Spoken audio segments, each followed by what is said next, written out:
Vamos lá, vamos lá, vamos lá. Beleza. Tá. O deficiente auditivo na antiguidade até o fim da Idade Média, ele era considerado como ineducável.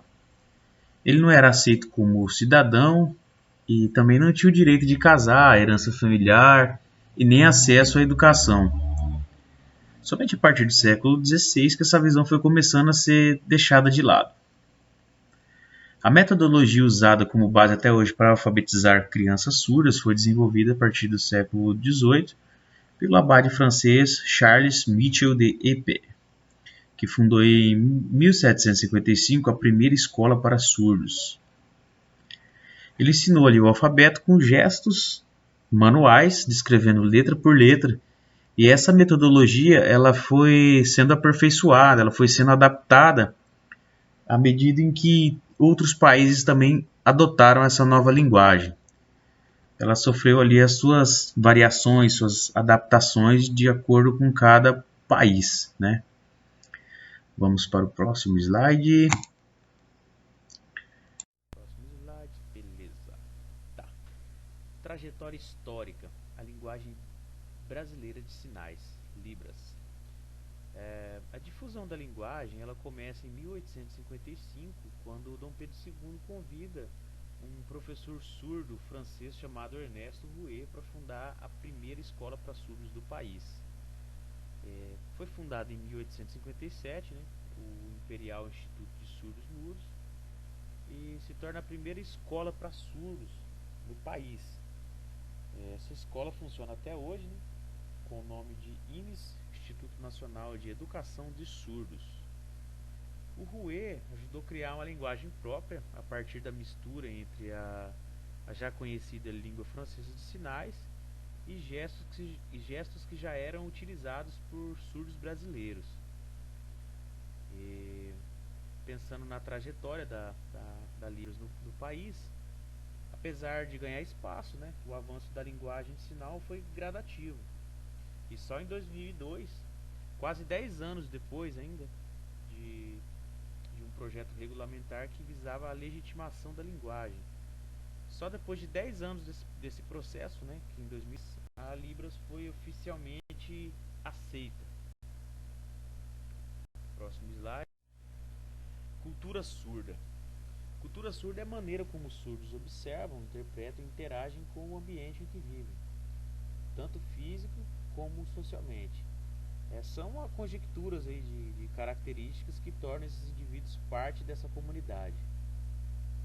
O reconhecimento da cultura em sociedade, o acesso à educação, a difusão da linguagem, tanto para o público-alvo como para o público não surdo, é muito mais do que só inclusão. É romper com antigos paradigmas, preconceitos históricos que dificultavam a vida dessas pessoas com deficiência.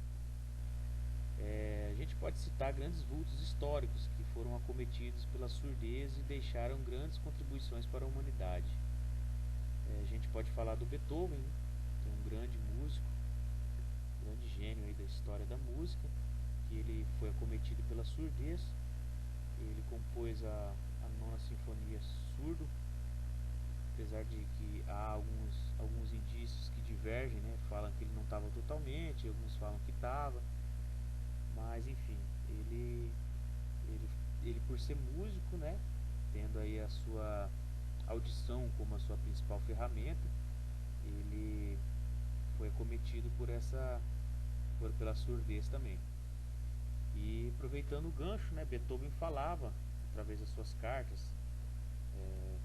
No final da vida dele, ele começou a se comunicar por cartas com as pessoas. Ele falava que a surdez não afetava ele tanto assim no âmbito musical, mas sim no âmbito social, né? Ele tinha dificuldade em interagir, em se comunicar, ele se auto-exilou e, e é isso aí. Vamos falar do Grambel. O Grambel ele já não era surdo, né? Mas ele descende ali de uma família que tinha uma incidência de surdez ali. O Grambel, para quem não sabe, ele é o inventor do telefone.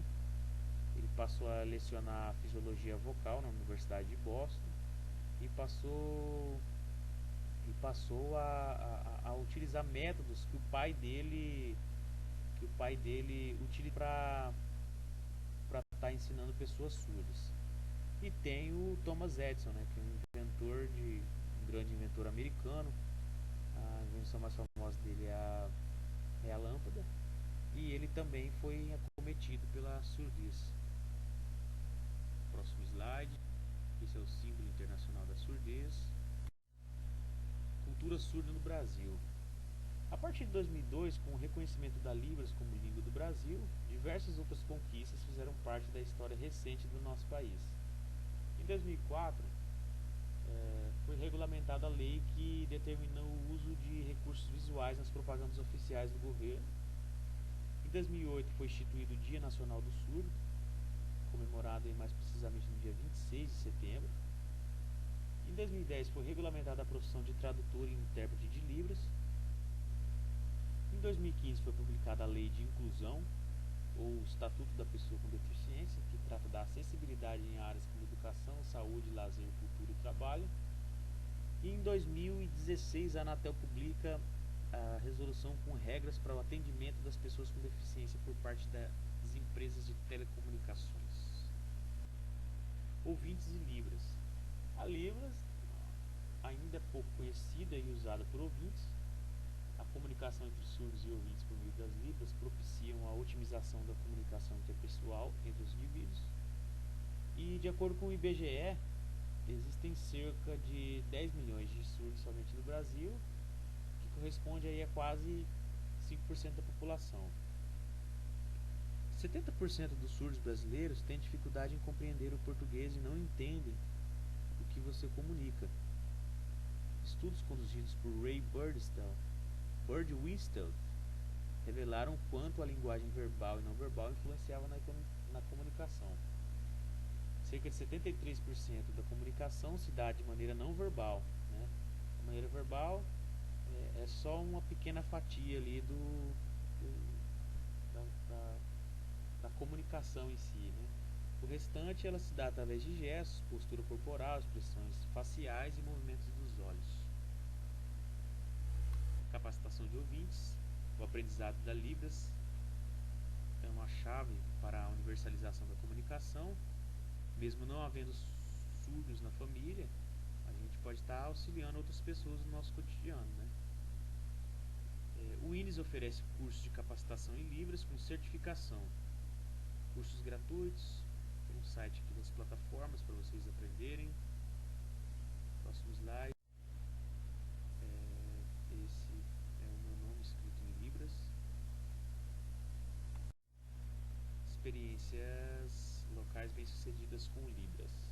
Em 2015, 2 jovens da cidade de Juara, a cidade que eu moro, criaram, com a ajuda do professor Kleber Severino Guedes, uma luva robótica que decodifica em áudio os movimentos das Libras. A apresentação do protótipo aconteceu na 7ª Mostra Estadual de Ciência, Tecnologia e Inovação, que aconteceu no período de 6 a 8 de outubro no Cenário Rural, no Centro Político Administrativo em Cuiabá. Aí está o link para vocês conferirem. Aqui estão as fotos dos adolescentes e da criação deles ali.